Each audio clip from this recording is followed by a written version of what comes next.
Halo, gue Bang Genta. Selamat datang di channel Magenta, Malam Gentayangan. Cerita kali ini datang dari Sobat Magenta bernama Rinto, di mana ia mengalami kejadian mistis dan ingin membagikan pengalaman mistisnya ke Sobat Magenta. So, ingin mendengarkan kisah selengkapnya? Cari posisi senyaman mungkin. Gunakan headset Anda. Dare to hear. Let the story begin.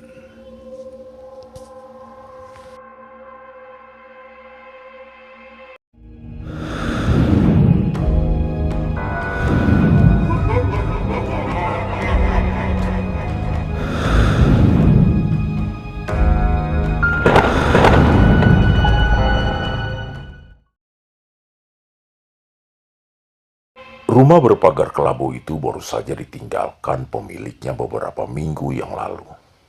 Dan karena suatu alasan, rumah kosong itu sudah menimbulkan kesan angker. Bayangkan, rumah satu lantai itu halamannya dinaungi oleh sebuah pohon yang rimbun dan besar.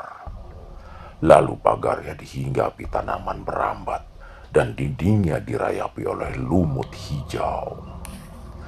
Kalau siang hari sih, kesannya asri dan teduh, apalagi melihat bagian rumah itu. Selain yang baru saja aku sebutkan tentunya, yang jauh dari kesan tidak terawat. Tapi, kalau malam hari, gelap, sangat gelap. Bahkan, untuk lewat di depannya saja membuatku merinding. Bikin aku jadi kepikiran. Jangan-jangan keangkeran seperti ini yang membuat penghuninya pindah. Ah, sekonyol banget pikiranku. Atau mungkin saja. Dan seperti halnya malam ini, ketika lagi dan lagi aku harus melewati jalan di depan rumah tersebut. Kalau boleh memilih sih, aku ogah lewat sih. Mending lewat jalan lain. Tapi masalahnya, jalan lain itu tidak ada rumahku. Kebetulan berada di ruas jalan buntu yang hanya dapat diakses dari satu ujung saja. Dan rumah angker itu sialnya berada di ruas jalan yang sama. Betul-betul sial kali ini. Kenapa juga di tengah malam begini aku mesti ke rumah Didi buat mengambil buku tugas yang aku pinjam minggu lalu. Oke, aku memang salah karena aku minjem suatu tapi lupa mengembalikan. Tapi kenapa tuh anak ingatnya malam ini? Tapi ya mau bagaimana lagi? Aku pun terpaksa mengayuh sepeda menuju rumah Didi, teman sekelasku yang tinggal di sebuah perumahan. Dan mau tak mau aku harus melewati rumah angker itu. Mau tahu apa yang terjadi selanjutnya? Tolong, jangan tanya detailnya. Karena yang bisa kuingat hanyalah diriku yang berteriak seperti banci setelah melihat sosok makhluk yang mengerikan. Rambutnya panjang dan berantakan, menggenakan gaun putih panjang, dan ia melompat dari atas pagar rumah angker itu. Dan saat ini Didi sedang menertawaiku gila-gilaan karena cerita tersebut. Cerita yang kusampaikan dalam keadaan basah kuyup oleh keringat ketakutan dan aku pun balik menyerapahinya. Sumpah serapah keluar untuk menyumpahi Didi. Keesok paginya, ketika aku berangkat ke sekolah, lagi-lagi aku melewati rumah itu. Gak ada lagi yang perlu diceritain. Aku harus cepat-cepat menyingkir sebelum aku ketemu makhluk yang aneh-aneh lagi. Malam ini, Didi kebangetan. Buku catatan yang kupinjam darinya 2 hari lalu dia minta untuk dikembalikan. Mungkin dia sengaja.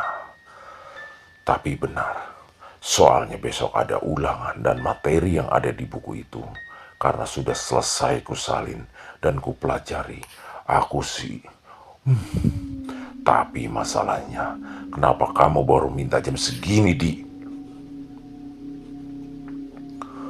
Sorry, habis baru inget sih, jawab Didi enteng. Dan aku sudah benar-benar berniat membuat keributan dengan sumpah serapah yang tidak pantas. Kalau saja aku tidak ingat sekarang sudah jam setengah 12 malam. Dan setengah hati yang penuh dongkol, aku pun kembali mengayuh sepedaku. Namun, belum puas aku mendongkol, tiba-tiba aku melihat sesuatu agak jauh di depan sana. Di depan rumah angker itu ada seseorang, rambutnya panjang, menutupi muka, gaun putihnya menyampir ke tanah. Ya, kuntilanak itu lagi. Tidak. Hei, tunggu, seru si Kunti ketika aku mabur di hadapannya. Aku tidak peduli walaupun suara itu terdengar seperti suara seorang gadis yang sangat manis. Serem. Dan aku tidak akan berhenti mengayuh sepedaku. Kalau saja ban sepedaku tidak melindas batu besar di tengah jalan. Dan membuatku terpelanting jatuh jalan beraspal. Usai meratapi luka berdarah di dengkulku, aku menatap ke arah jalan yang tadi kulalui, dan makhluk menyeramkan itu mulai mendekatiku dengan cepat. Tiba-tiba rasa sakit di dengkulku menghilang, berganti dengan rasa panik yang diseberangi dengan keringat dingin sekujur tubuhku. Komat kamit aku melancarkan berbagai doa, lalu kututup mataku, berharap ini semua hanya mimpi, dan ketika nanti aku membuka mata, aku akan terbangun di atas kasur empuk dan nyaman. Tidak, semua itu sia-sia. Aku membuka mataku, dan kuntilanak itu sudah berada persis di hadapanku. Bahkan tangannya yang dingin sudah menggenggam pundakku. Gelap. Terima kasih telah mendengarkan sampai detik ini. Bagi Sobat Magenta yang ingin mengirimkan pengalamannya atau sharing cerita dapat mengirimkan ceritanya ke email kami magenta479@gmail.com atau DM ke Instagram kami Magenta Malam Gentayangan. Like jika suka, subscribe ke channel Magenta, dan nyalakan notifikasinya agar tidak ketinggalan cerita-cerita horor dari kami. See you and beware of your mind.